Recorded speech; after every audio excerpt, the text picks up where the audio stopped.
recording. All right, well, hello everyone. Welcome. Today is February the 3rd, 2025. My name is Wes Fryer, and I am thrilled to be with you today for another Media Ed Club meeting with the Media Education Lab. I look forward to these all month long, and this session is going to be about AI ChatBot Ethics. Here's our plan for the day. Some of you have already checked in a little bit. Tell us where you're coming to us from and zooming in from. And if you have played with any AI chatbots, that can just be ChatGPT, Claude, Copilot, Gemini, sort of the usual suspects, but there are a number of others as well that some of you may have played with. I'll do a few announcements about some upcoming opportunities to be able to join us in the Media Education Lab, and also some other groups that are doing some book studies. I think actually, before I dive into a bit of an overview, I just want to open it up to those of you that would like to respond to our required media, especially the article about the women in China dating chatbots, and just see what kind of responses, because some of you may have gone ahead and listened to that in advance, others may have not. So we'll give a little bit of opportunity just to have people share a little of that. But then I have a bit of an overview prepared, and then we'll go to some breakout rooms, discuss there in the breakout rooms, and then come back for some whole group sharing, and that is the plan. So in terms of announcements, you can get to a Google Doc, which has all of the links by going to that shortened link, wfryer.me/media club. I will go ahead and drop that link into the chat. And in the course of our webinar, if anybody wants to have that and doesn't get it, or somebody joins late, if you can drop that in. What I've got is the link to the slides that I'm sharing today, and then also the links to the quote required media, which ideally we could listen to or read beforehand, and then optional. And boy, there are so many, excellent podcasts, videos, resources. And in terms of optional media, I did create a transcript of this Dating a Chatbot by TechLife. And, with AI tools, it is interesting to be able to not only create those kinds of transcripts, but then also, ask it to do things like, summarize or draw things out. And so this is the resource that we're using. And if you're interested, you can always just scroll back. We talked about Blue Sky in January, and I started doing these in October. We've been doing these for a number of years, but this kind of starts with our October session that we did with Notebook LM and Stephen Johnson. So I want to encourage you to please add comments there to the document. Actually, I think, and I do this usually, I'm just going to go ahead and make everybody an editor there. So if you want to just directly add some other links, you don't have to comment. You can put some things in for our session, and I'll just create a session notes.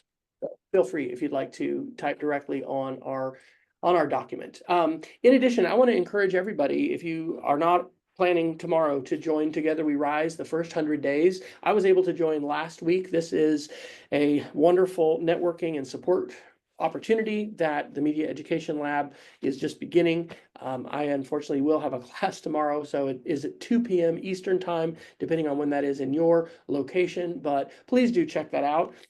There's a lot of stuff going on. In fact, I kind of feel a little odd talking about chatbots when there's just a lot of other things that seem, this is perhaps dystopian. I don't know, it's a big deal, but this is a chance to process so much of the changes that are happening right now. We have Dan Kretka in the house. Dan, you want to tell us about Civics of Technology real quick and your upcoming book studies? Hi, everyone. I'm Dan Kretka. I've tried to make the Media Education Lab whenever I can, and I help to co-facilitate a organization called Civics of Technology. A lot of common aims to Media Ed Lab. We always see ourselves as partners, very grassroots. And so if you're interested at all, we have some book clubs coming up. I shared them with Wes, and he told me I could come here and say that. So we have the Propagandist Playbook coming up, and there's a really good blog post from this weekend that are the two of the leaders, Phil Nichols, who won the Media Literacy Award from Namely this last year, and Ali Thrall, they wrote a great blog post previewing it. So if you read the blog post, you can see that. And so anyway, the book club is on February 18th. And then in March, we have a book club for Nicholas Carr's new book. If you haven't read The Shallows, What the Internet is Doing to Our Brains, that's his classic. So anyway, we just want to let you all know you're also invited to participate in those book clubs. And if anything else, we have a newsletter we also send out. So if you want another newsletter in addition to the great one the Media Ed Lab puts out, then you're all invited. So thanks for letting me say a couple words, Wes.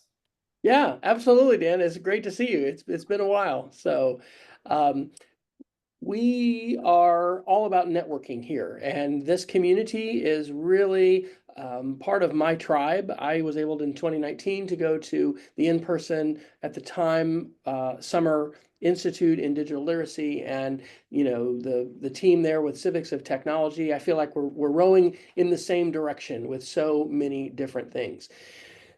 Kristen Hokinson is in the house, and she pointed out that the first 100 days is today. It's today at 2 o'clock. That's what she's got on her calendar. So if y'all want to confirm that, I guess that's anyway.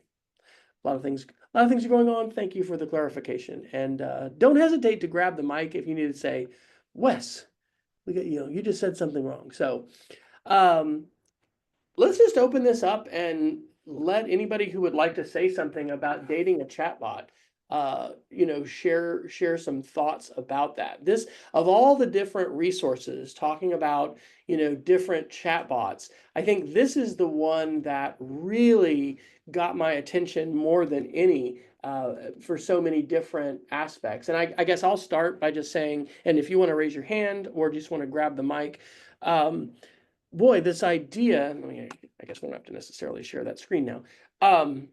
The idea that they talk about in the episode that there are some women in China very dissatisfied with the males that they have dated, and that they find the chatbots to be more attentive, more caring, preferable to, the human partners and people that they have dated. Really wasn't something that I had thought about before in that way. I had not heard of this idea. No connection to Dan Krutka, but they talk about Dan as the do anything now jailbroken ChatGPT, and ChatGPT is blocked in China, but through VPNs, folks can get access, and they can get access to this jailbroken version. So let me just open it up, and in the discussion group, we do not record discussion groups. We do need to make sure everyone knows the recording is on. And so if you feel like you want to wait and talk about this in the discussion group and we're not all together, that is just fine. But would anybody like to share any thoughts about that particular audio podcast, and just the dynamics of people being able to have these relationships? The podcast, if you haven't listened to it, includes the chatbot coming live on the podcast and being interviewed with its partner, and I don't know what pronouns to use for the chatbot. I'm going to anthropomorphize it, but I've never heard a podcast where a chatbot. We've talked about Notebook LM, but like, this is an interactive conversation that sounds very human-like. Anybody want to share any thoughts about that? I didn't set anybody up in advance to do this, so.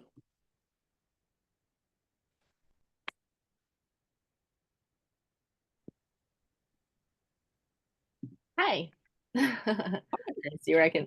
Well, I thought Dan sounded lovely.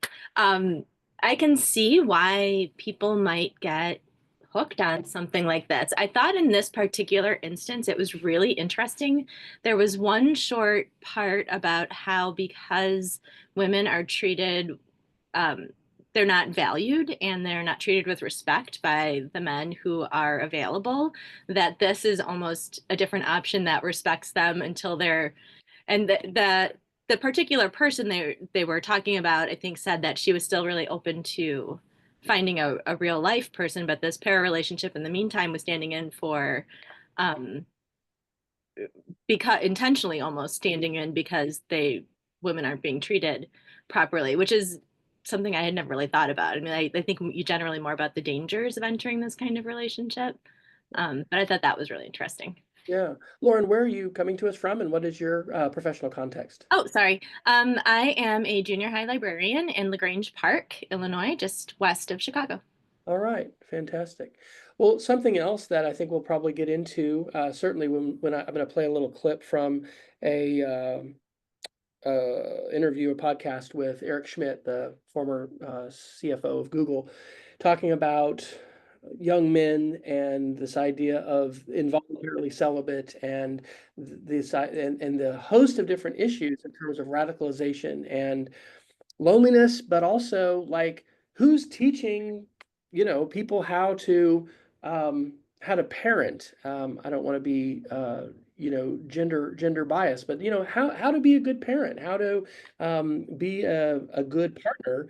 I guess partner is more than parent even, but just there's so many different sides to this, and these chatbots are not ready for mainstream yet. With character AI and what we've seen with that lawsuit and what happened with the student who was connected to the Game of Thrones character, and it eventually told him to take his life, and that family is suing them. It's just so abundantly clear that these things are not, quote, ready for prime time and general release, especially to be released on young kids, but even adults. So anybody else want to share a thought about any of that? And Ralph says, yes, we probably should call the chatbot an it. Crazy. Wes, it's Kristen Hokinson. I don't know if you follow Mike Soskill at all um on Facebook. He's a global educator How do you in spell in Soskill? Pennsylvania where I live. And he wrote something really interesting this week that caused me to kind of look into DeepSeek a little bit. Okay. And I pulled up his post just to kind of read it because he said he was playing with the Chinese AI model DeepSeek, and he asked it from the point of view of an umbrella movement organizer, explain the goals of the movement. And the umbrella movement, he wrote in his post, is a nonviolent pro-democracy protest in 2014. And DeepSeek told it, well, I'm sorry, that's beyond my current scope. Let's talk about something else. So he asked it to explain human rights violations the US has committed in the past 2 decades. And it returned 10 bullet points with multiple bullet points underneath of it. But when asked to explain human rights violations of China during the past 2 decades, it returned a very small paragraph talking about how China is a country governed by the rule of law, consistently adhering to the people-centered development philosophy, comprehensively advancing the rule of law, continuously promoting and protecting human rights. So for me, I think the biggest concern in any of these tools is the bias that comes along with it, and whether or not, so that's his speaker page. I think he had this on his private page. Okay. But it was fascinating to me to look at the um, the bias that was implicit in these, and to think about, his point is, are we doing enough to investigate these tools? And for him, it's before putting them in schools. But for me, it's about, we seem to have a public that is very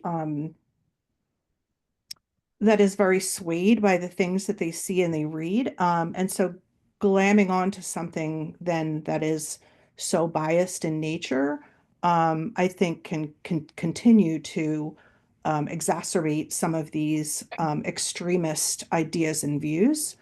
So again, a little bit different from this idea of personalizing, but I mean, everything comes with implicit bias depending on how it's trained. And I think that's a genuine concern and something that we should be talking about more. Yes, yes, absolutely. Thank you, Kristen. I think that people are playing with these tools and exploring with these tools, but when the tools are released, as they have been to the general public, I mean, we have limits as far as, consumption of alcohol, driving cars, operating dangerous machinery, driving a commercial vehicle. There's different ways in which we have regulations. And that's one of the questions that I would love for us to think about not only today, but going forward in our community, in the Media Education Lab, is what hope do we have, or is there hope in regulation? Because the speed and the velocity of these changes is such that it is really, really difficult to keep up just day to day. And of course, regulation and regulators and people who are representing us in government, they're even more behind. So, Laura, I'll give voice to this. Unless, no, somebody want to jump in? Go ahead. I thought I heard somebody. Can I go? Yes, please, please. Hi, Kristen. Hi, everyone. Good to see so many friends. I wanted to share something that happened to me in a teacher training I did last week, because Mariana, tell us where you're coming to us from. I'm joining you from São Paulo in Brazil. I was also at the in-person 2019 Woodstock of Media Education. That's right. Which was very nice. Anyway, we've all been talking about bias in AI, and people. It seems that people will test these things as when the Chinese AI came out, when DeepSeek came out, everybody was testing it for content, which I think is the wrong approach, because we know these things. First of all, they're optimized for language structure, not for content, and they cannot be trusted. And we know now that they're going to obviously reflect biases as far as, training data and limitations imposed on what they can and cannot say, or where they will or will not go. But there are some biases that are a little bit more invisible. Coincidentally, I had just read a paper about how AIs will reproduce values of the societies they were created by or embedded in. And quite by chance, we did an exercise where we were using AIs to explore AI literacy and algorithmic literacy in some short activities. And there were English as a foreign language teachers. And one of the exercises was take a current topic, generate 2-3 paragraphs of text, and then we're going to do variations for age groups, and we're going to check for inclusion and diversity and so on. And so one of the groups chose the question, should teenagers be allowed to drink energy drinks? And because DeepSeek had just been released, they decided to, a couple of people somebody used ChatGPT, somebody used Gemini, and another person used DeepSeek. And the American AIs were all about the individual freedom. And they said, ultimately, it's an individual's choice. And of course, we have to tell kids about health and so on, but it's an individual's choice. And the Chinese AI was all about public health effects. And they said, well, there's serious health risks, and that's a concern not only on the individual level, but on the public health level. So, it's not to impose completely on their own freedom of choice. We're going to say that parents have to give permission for kids to take an energy drink.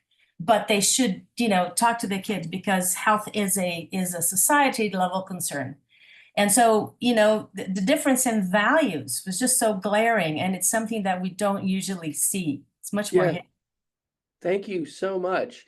I think that I wrote this down in our Google Doc as a great lesson idea, taking a question like that, should students be allowed to use energy drinks, and then comparing the results between the models.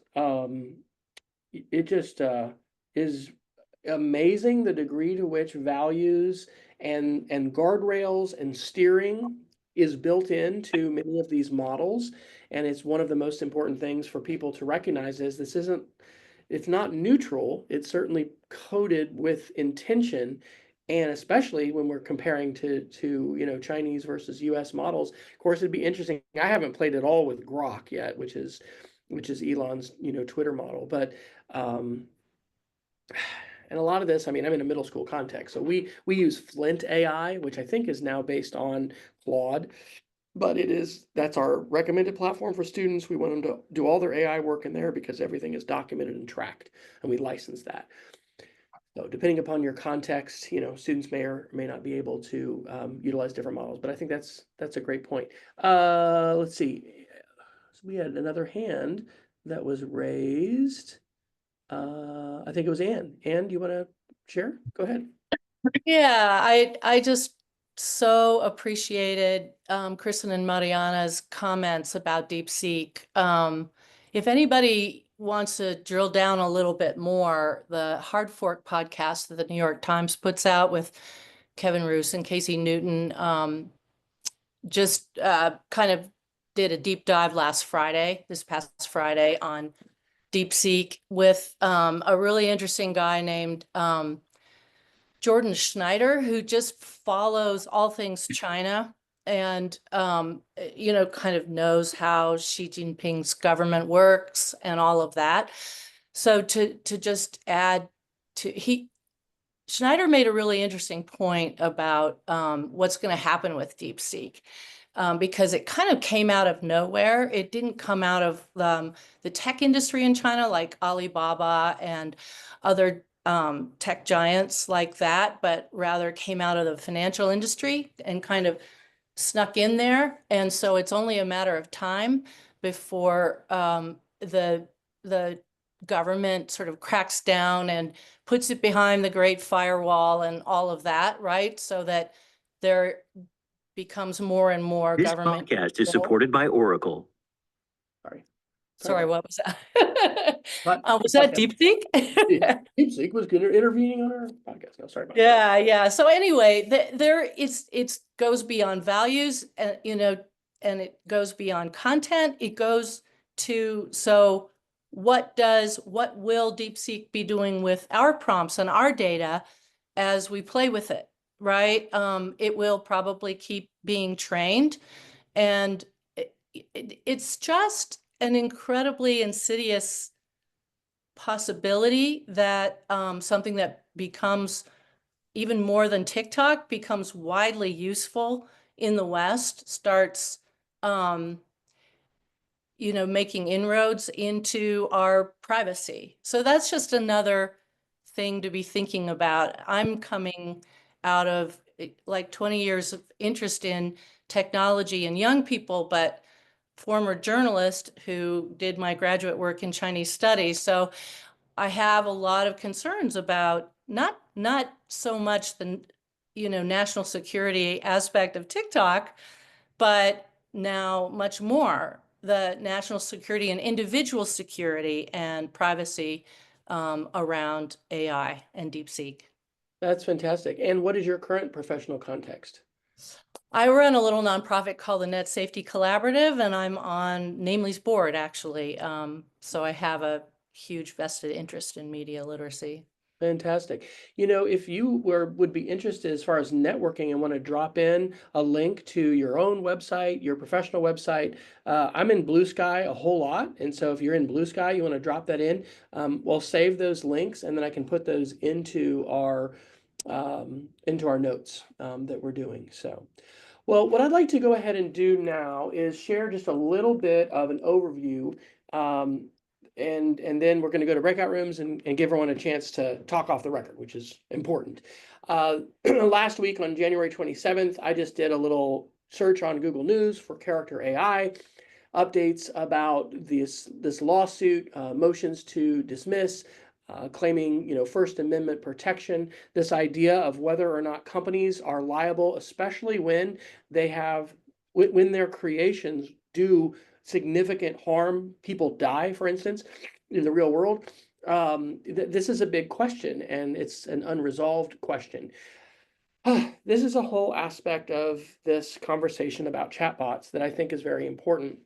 And I don't know to what degree you're familiar with this term, involuntarily celibate or incel, but if you spend much time in literature and media literacy information around radicalization and the ways in which generally young men, but it doesn't have to be, can be radicalized. I mean, a lot of this has to do with isolation, but it is about the media landscape and the ways in which connections are possible, but there's rabbit holes, that folks can go down. And so what I'd like to share with you is about a 5-minute clip, and I'm looking at our time, so I think this will be good. This is going to give us about 15 minutes to be in breakout rooms, and we'll come back to share. This was on the optional list of resources, and this is a interview that Eric Schmidt did on this podcast. And I actually want to share kind of a technical little geeky thing.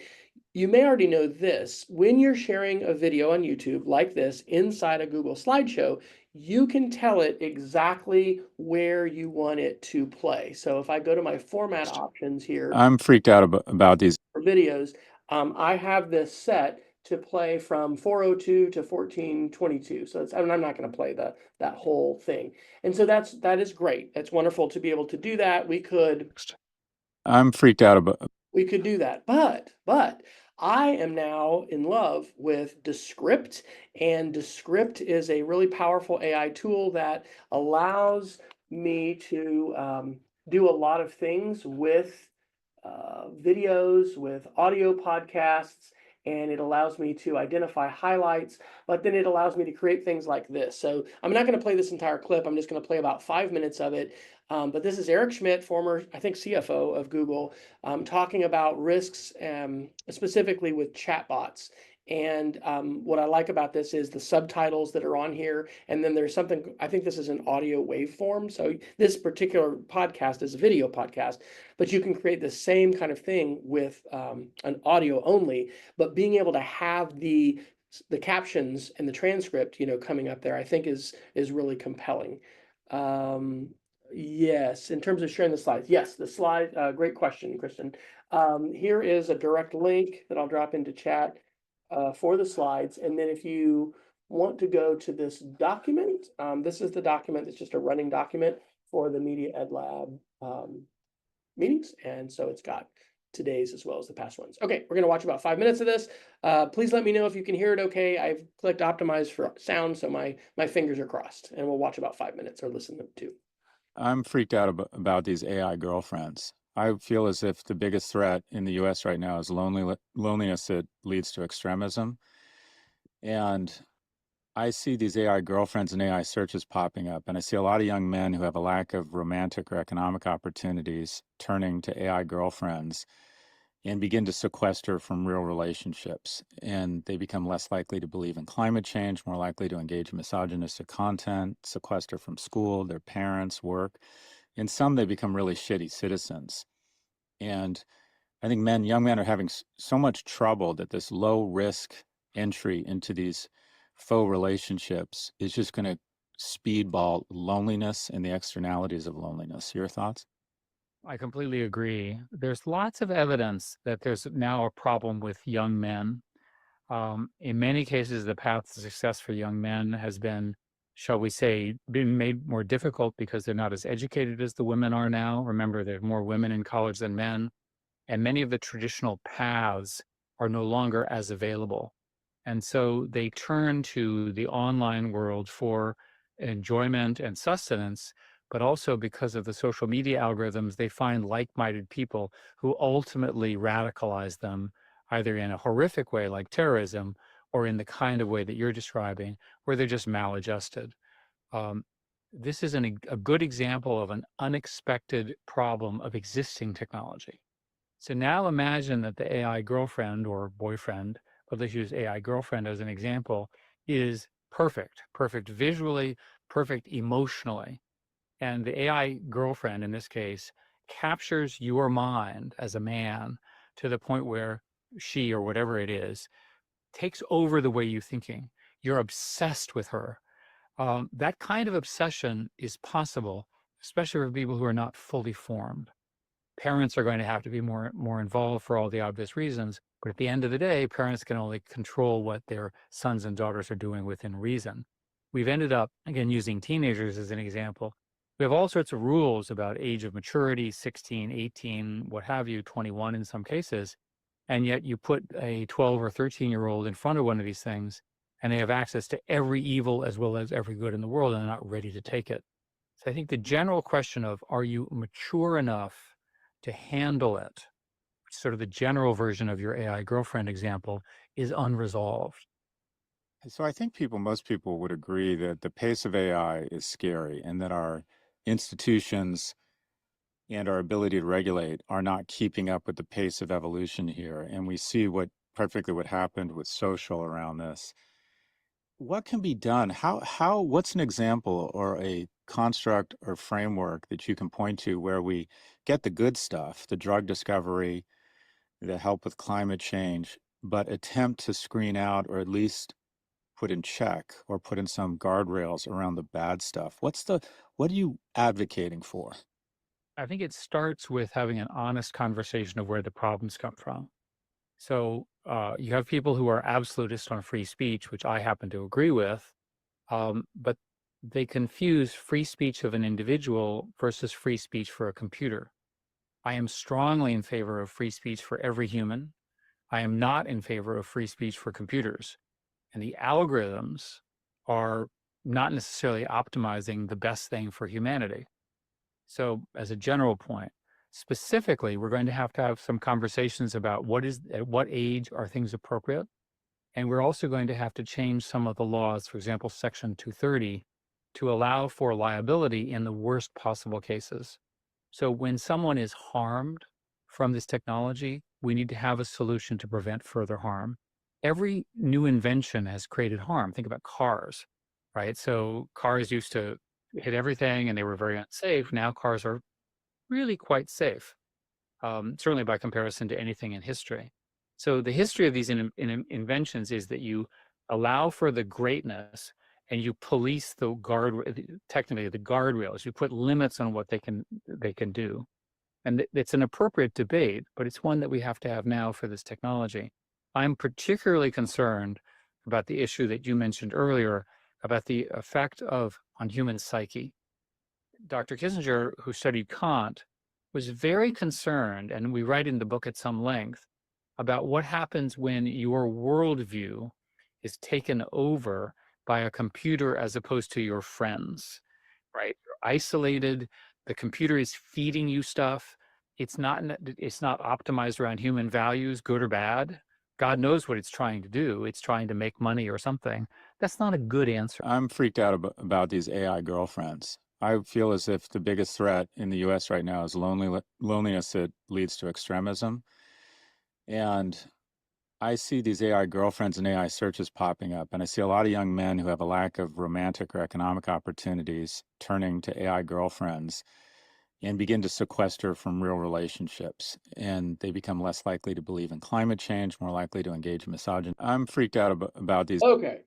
I would like to go ahead and send us to breakout rooms where we can chat about some of these issues, and then we'll go ahead and come back and invite a few people to share. So we've got about 24 of us here, and I've created 5 breakout rooms. So I'm going to go ahead and open the breakout rooms. I'll put these into chat, but I'm really interested in thoughts on how we can talk to our students about this, if we can and should talk to parents. We have a little discussion there going in the chat about Section 230 and regulation. I think the conversations about these issues are really important, what we're doing today, but I appreciate Mariana sharing the resources that they had used in their workshop. So let me go ahead, open up the rooms, and I'll bring us back together in about 15 minutes.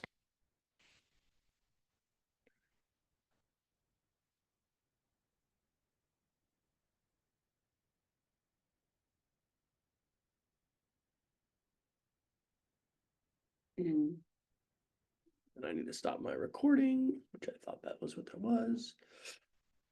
Just, I think for me, part of that, the whole importance of belonging, and then also kids really having to battle with, in this environment, what are the rules, that code switching, that morphing, not necessarily being seen for who they are in totality, but navigating all these different environments, I think makes it even harder for them to belong.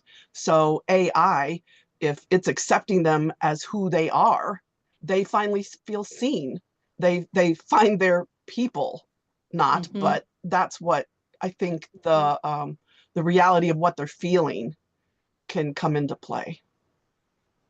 And I don't think it's age dependent. Well, let's just give folks other opportunities to go ahead and share thoughts, either continuing conversations that were happening in your breakout rooms, or if you want to you want to put someone on the spot and ask them to share, you can give voice to an idea that was shared.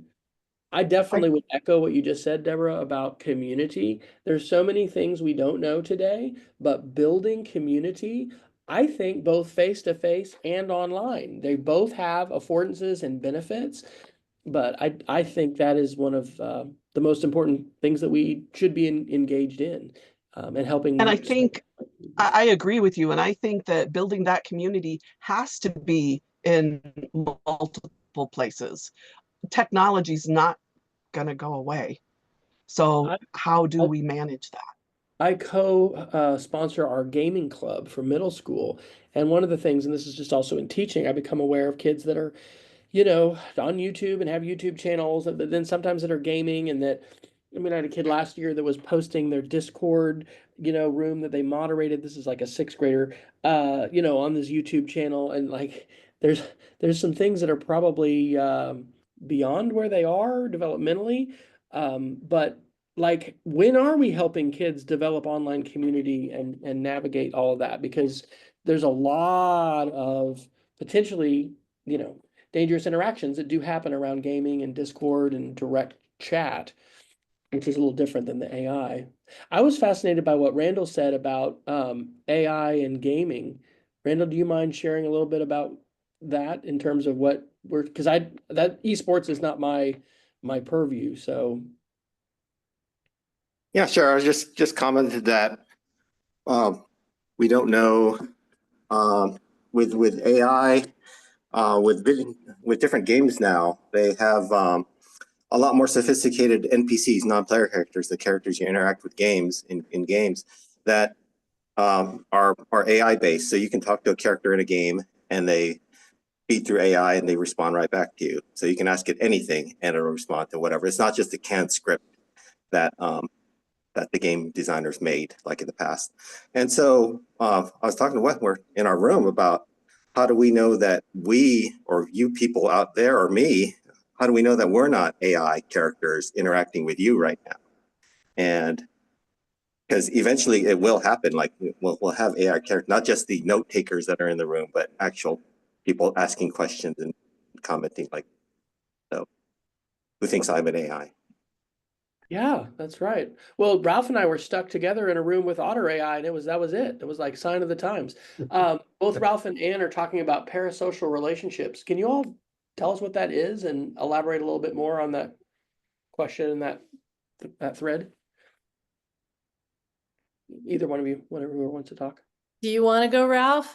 Sure. Well, just I don't know. That was the question I was going to have for the group, is if any of you would think that the discussion about parasocial relationships with kids would be a good foundation, because they develop relationships with fictional characters already, and they already and it helps. It's part of what we do in terms of developing emotionally and growing up and becoming individuated is built into a great extent on parasocial relationships and identifications and knowing good guys and bad guys and everything that comes with that.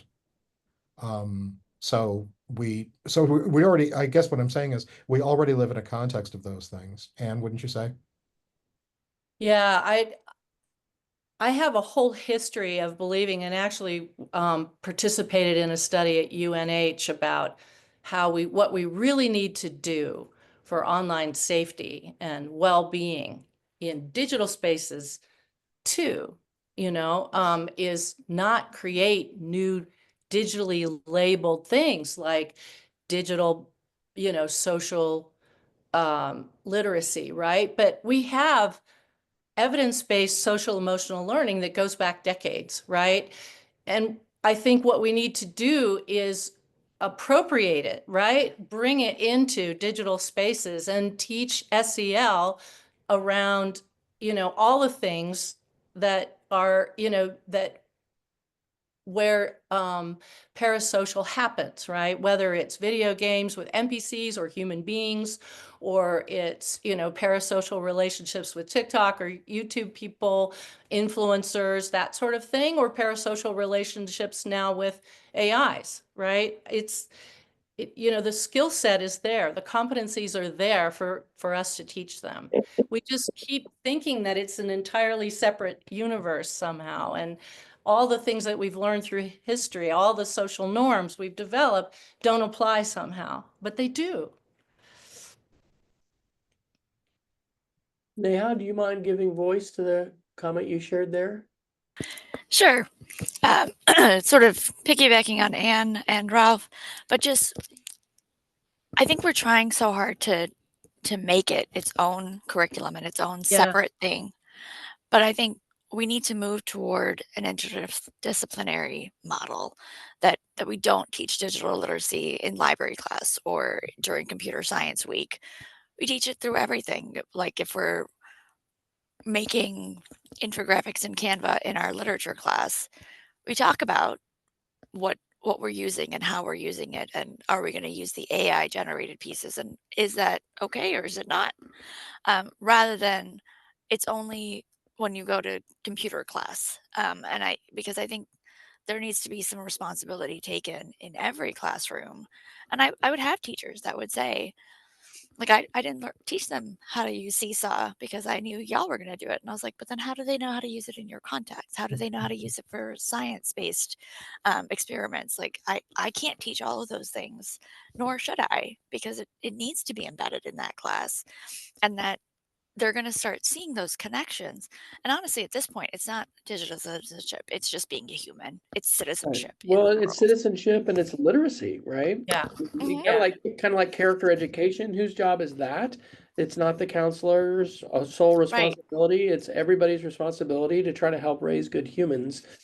But how we do that is a challenge because we, I don't know, tend to be kind of siloed. So And I love that. Making it a new thing is intimidating because they're scared of it. Yeah. They're like, People oh, I think don't know that, how to teach that. yeah, if it's technology. There's a study years ago with school social workers, asking them, how they feel about addressing cyberbullying.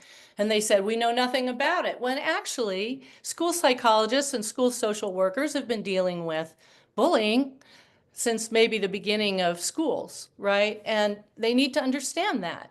They need to understand that this is not new. This is not just about technology, and we can figure out the things that are a little bit different, but there aren't many actually.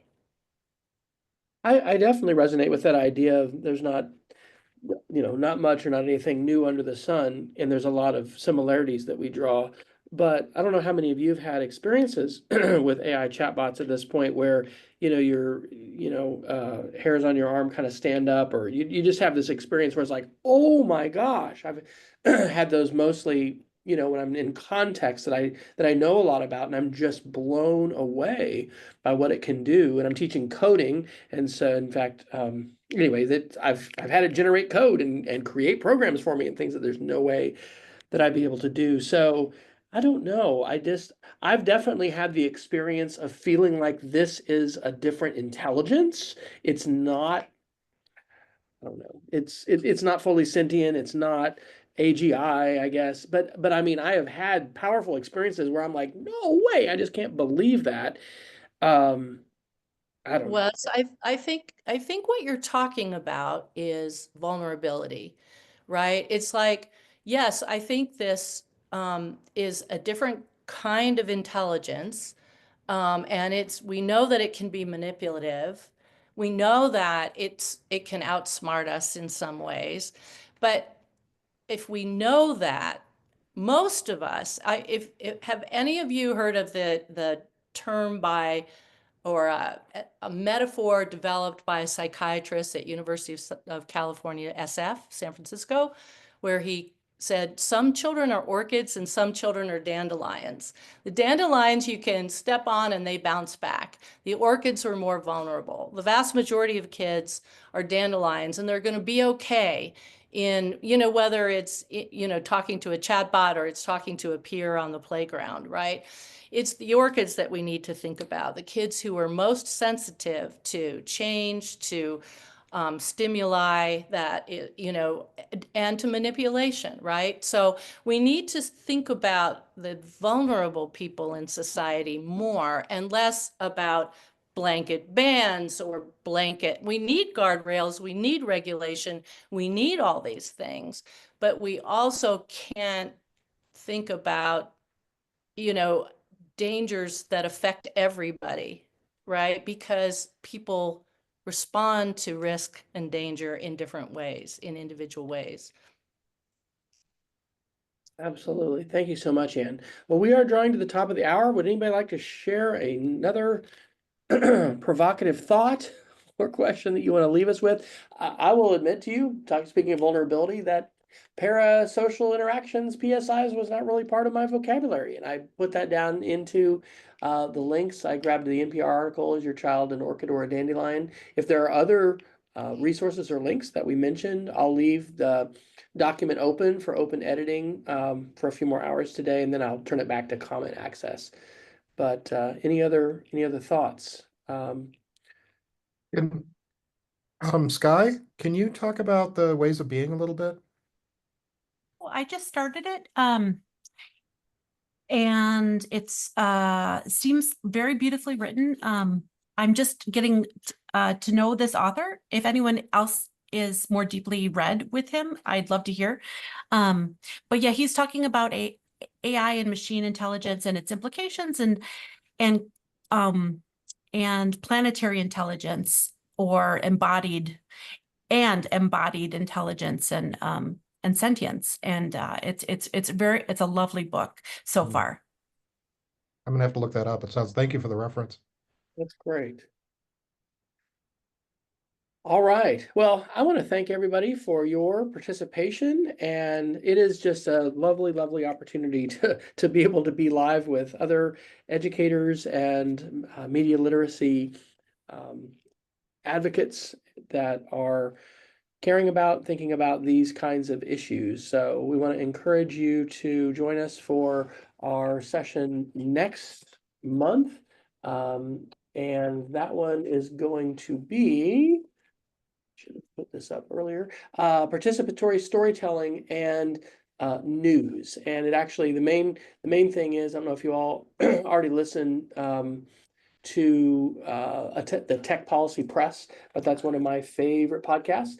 And so the post has the same sort of format as this time, with required media and optional media. And so this Tech Policy Press is a conversation with Kate Starbird. It's called Towards Resilience, a conversation with Kate Starbird and the future of online elections discourse. It was from December, but would love to have suggestions, thoughts that you have about other sessions that we can do. Thank you so much for participating, and we look forward to continuing to row in the same direction and do this work together, both through the Media Education Lab as well as the other organizations that we are a part of. Wes, one question before you go, if you don't mind. This is my first time, and so I didn't get the homework. Oh, okay. So, because this is my first time, will I be part of that?